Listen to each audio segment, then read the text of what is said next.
अस्सलाम वालेकुम, मैं हूं डॉक्टर ताहिर गुंदल और आप देख रहे हैं doctor Tahir Gundal veterinary consultant YouTube channel. और मैं उम्मीद करता हूं कि खैर-ओ-आफियत के साथ होंगे। तो काइंडली आज का जो टॉपिक है उसको डिस्कशन स्टार्ट करने से पहले मैं आपसे रिक्वेस्ट करूंगा कि अगर आप मेरे चैनल पर नए हैं तो काइंडली मेरा जो यूट्यूब चैनल है doctor Tahir Gundal veterinary consultant, उसको आप लाजमी जो है वो आप सब्सक्राइब करें, वीडियोज़ को लाइक एंड शेयर करें। और जो मेरा फेसबुक पेज है doctor Tahir Gundal veterinary consultant, same इसी नाम से, उसको भी आप ज़रूर लाइक और फॉलो करें और वीडियोज़ को आप शेयर करें। तो अब हम अपने टॉपिक की तरफ आते हैं। जैसे जैसे सर्दियाँ आ रही हैं, लोग ज़रा अगर जिनकी मेंटेनेंस वगैरह, जिनके शेड की, पोल्ट्री बर्ड्स की, जिनकी यानी कि उन्होंने जो उनका सेटअप है वो सही मेंटेन नहीं किया हुआ, तो उनके अंदर एक प्रॉब्लम ये आ रहा है कि बर्ड्स को सर्दी की वजह से जो है वो कोल्ड स्ट्रेस में बढ़ जा रहे हैं। और कोल्ड स्ट्रेस की वजह से साथ बहुत सारे दूसरे मसाइल जो हैं वो आना शुरू हो रहे हैं। जैसे जैसे आपका जो बर्ड है वो कोल्ड स्ट्रेस में जाएगा, या अगर आपने बिल्कुल एयर टाइट किया हुआ है, अमोनिया गैस और जो नीचे गीली बेडिंग मटेरियल है अगर उसकी वजह से, तो बहुत सारे प्रॉब्लम खड़े होंगे। जिनके अंदर जो टॉप पे प्रॉब्लम आ रहा है वो सांस से रिलेटेड प्रॉब्लम आ रहे हैं। तो मैं आज जो ये आपकी वीडियो बना रहा हूँ, मैं आपको एक ऐसा इलाज, रेमेडी, एक ऐसी मेडिकेशन बताना चाह रहा हूँ कि जो आपके पास हो हर वक्त इस मौसम में, वो आपके बहुत सारे जो सांस के मसाइल हैं बर्ड के, उनको ट्रीट कर सकता है।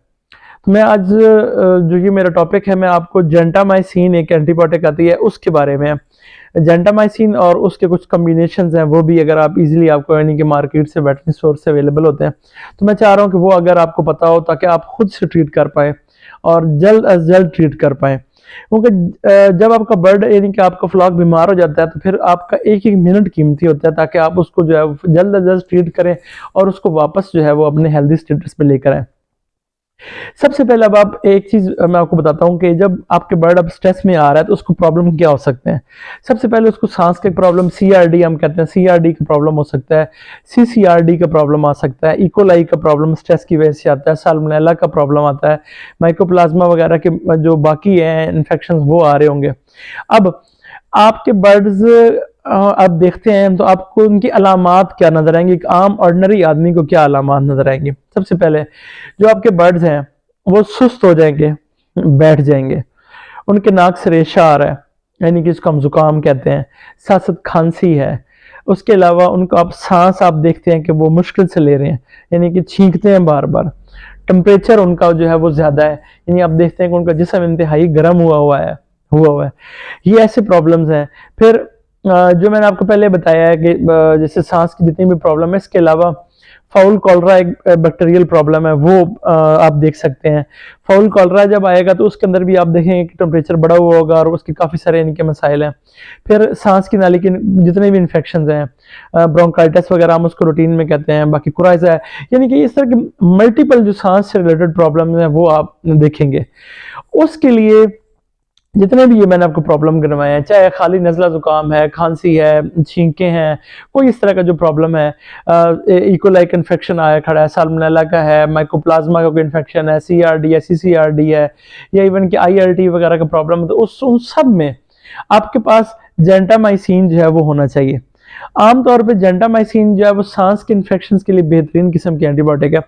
तो आप अगर मिसाल इसकी कम्बिनेशन जेंटाकमीसोन आता है, बहुत ही अच्छा प्रोडक्ट है, उसमें जेंटामाइसिन है, उसके अंदर हमारे पास टाइलोसिन है, उसमें हमारे पास एंटी एलर्जिकल फेनोमेनमेंटिएट है, उसके अंदर डेक्सामेथासोन है जो कि एक स्टेरॉइड है, यानी कि वो इंतहाई स्ट्रॉन्ग किस्म का एंटी इन्फ्लेमेटरी है।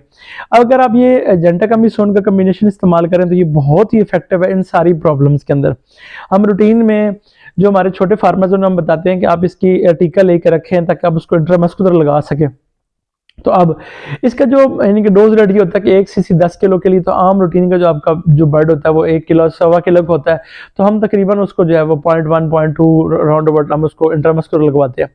तो अब ये जो आपका प्रॉब्लम, जितने भी इससे मैं आपको चीज़ें गिनवाई हैं, अगर आप इसका ये इस्तेमाल करेंगे जेंटाकमीसोन का, तो वो आपको बहुत सारा रिलीफ देगा। टाइलोसिन भी बहुत इफेक्टिव है, माइकोप्लाज्मा वगैरह के टाइलोसिन ड्रग ऑफ चॉइस है।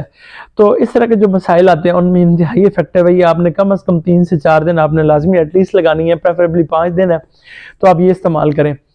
अगर मिसाल के तौर पे आप देखते हैं कि आपको जंटा कॉम्बिसोन वगैरह का ये कॉम्बिनेशन इजीली नहीं मिलता, इस तरह के मार्केट में और भी बहुत सारे कॉम्बिनेशन है। इस तरह टाइजेंट एक कॉम्बिनेशन है, उसमें टाइलोसिन और जेंटामाइसिन इसके अंदर भी अवेलेबल, आप वो यूज़ कर सकते हैं। तो उसके अलावा आपके पास जेंटासाइम वगैरह, जेंटामाइसिन अलहदा से भी, अगर आपको ये टाइलोसिन का कोई कॉम्बिनेशन जेंटा के साथ नहीं मिल रहा, तो आप सिंपल जो जेंटामाइसिन है वो भी इस्तेमाल कर सकते हैं। तो सिंपल जो जेंटामाइसिन है वो इंतहाई इफेक्टिव है जो हमारे सांस के इन्फेक्शन है उनके लिए।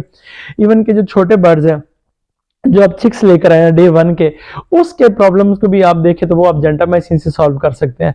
तो उसमें भी आप जेंटामाइसिन जो है उसको इंट्रामस्कुलर लगा सकते हैं पानी में डाइल्यूट वगैरह करके।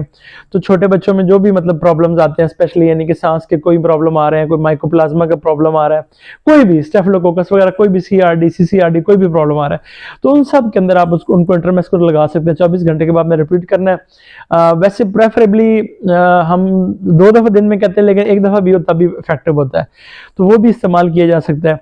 यानी कि आप सिंपल जेंटा या जेंटा का जो टाइलोसिन के साथ कॉम्बिनेशन है कोई भी इस्तेमाल कर सकते हैं। जेंटा कॉम्बिसोन हो सकता है, टाइजेंट हो सकता है, कोई भी आप इस्तेमाल कर लें, इंट्रामस्कुलर इसको आप यूज़ करवा लें, या सिंपल जेंटामाइसिन वो आप इस्तेमाल करा लें।